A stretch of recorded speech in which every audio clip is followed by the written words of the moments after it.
alarming. My two German shepherds going crazy, and I'm like, what's going on?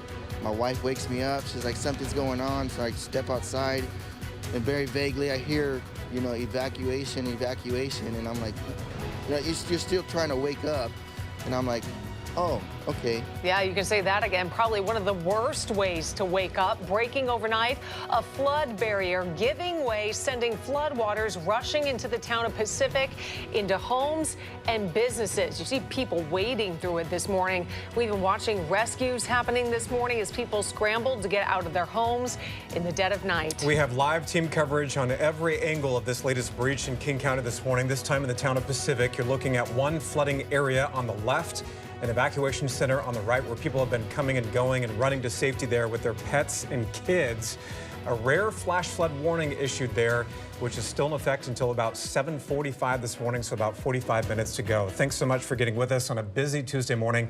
I'm Steve McCarran in for Holly Menino. I'm Kelly Koopmans. Because of the flash flood warning and evacuations in the city of Pacific that are ongoing now, we are staying on over Good Morning America and simulcasting on our sister station, ARC CW. For the very latest on the storms and the threat of water to come, meteorologist George Waldenberger has more on the flash flood warning. It's extremely rare around here, but we have now had 3 in a matter of days, all because of flooding, including our infrastructure. And let's be clear, there's not a lot of rain falling right now. This is from active river flooding and a failure of the network or the system around the levee. This time it was the White River near Pacific. The rain is only spotty. Still, it is falling around Tacoma.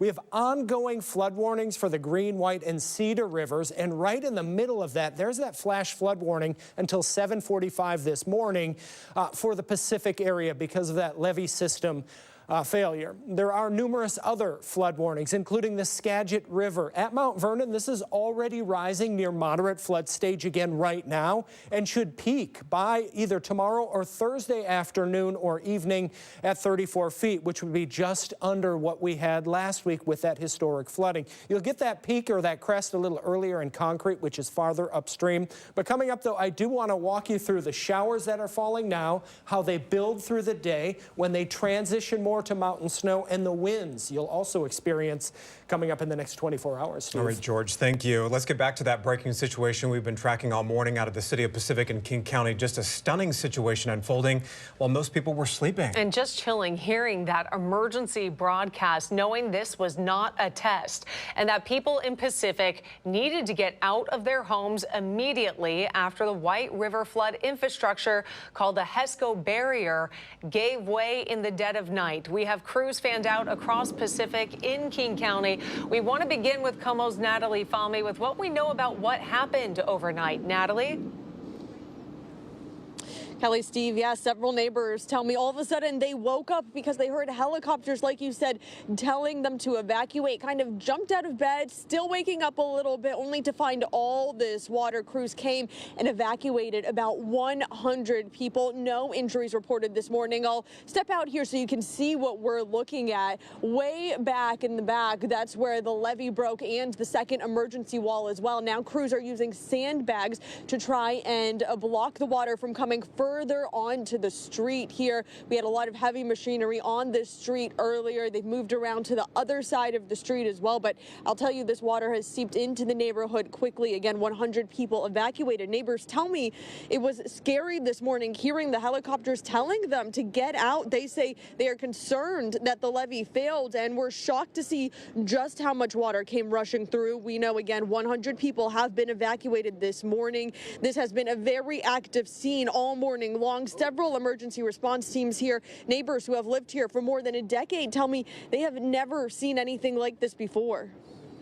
When you came over here and saw all this water, what was your thought? Wow, it was going to be hard. It was going to be hard.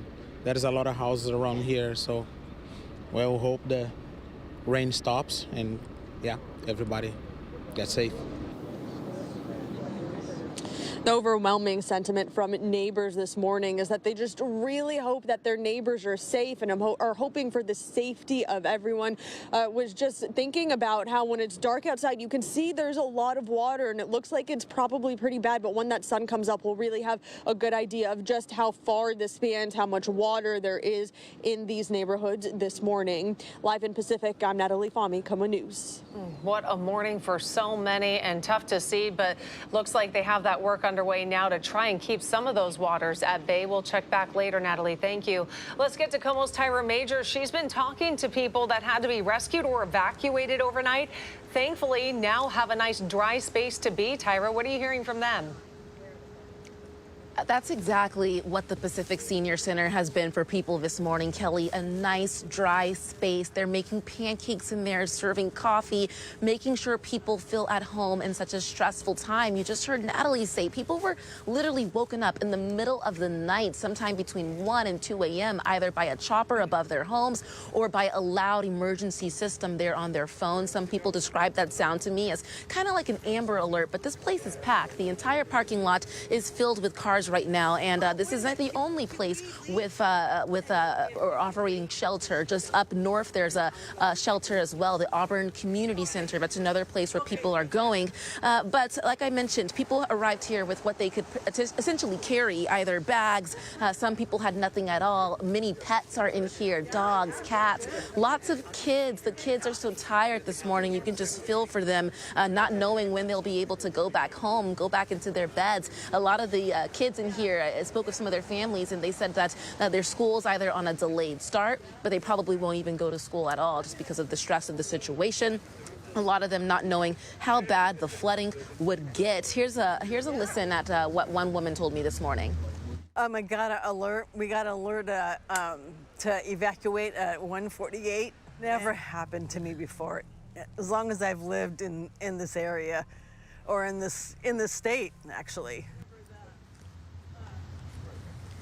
Yeah, this has been an all-hands-on-deck situation. Neighbors helping neighbors. They describe that evacuation alert once again as just something so loud and so blaring. Once again, back here at the Senior Center, people have been coming and going all morning. There's also been a round of buses coming through to help people take them to higher ground, other areas in that community center I mentioned. That's also a place for safe refuge in the Auburn area. Live in Pacific, Tyra Majors, KOMO News. I mean, you think about the flash flood warning that happened in Tukwila yesterday, and that happened in broad daylight. This is a whole nother level of having it happen just in pitch black in the middle of the night, Tyra. Our hearts go out to those people. We'll be thinking of them. Thank you. 7:08 now, and new this morning from the Live Desk, we are working to learn the identity of a 33-year-old man who was pulled from their vehicle during a water rescue in Snohomish early this morning. That man did not survive. This happened at around 1:30 this morning along Marsh Road. Just last hour, the Snohomish County Sheriff's Office posting some new information about exactly what happened, telling us that driver, the 33-year-old man, reportedly drove past some road closure signs at Lowell Larimer Road and Marsh Road, and then went north on Marsh Road into an area of road that remains flooded.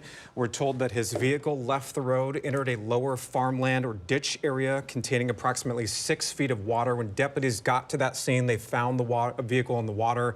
We know that fire rescue swimmers contacted the vehicle, so they found it, went up to it, removed the driver from the car, which was completely submerged in water. We know that CPR was performed on that man's body, but sadly he did not survive.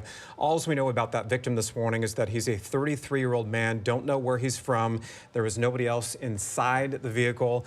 We are working to learn if this may be the first flooding-related death as a result of the weather conditions we've seen over the past week.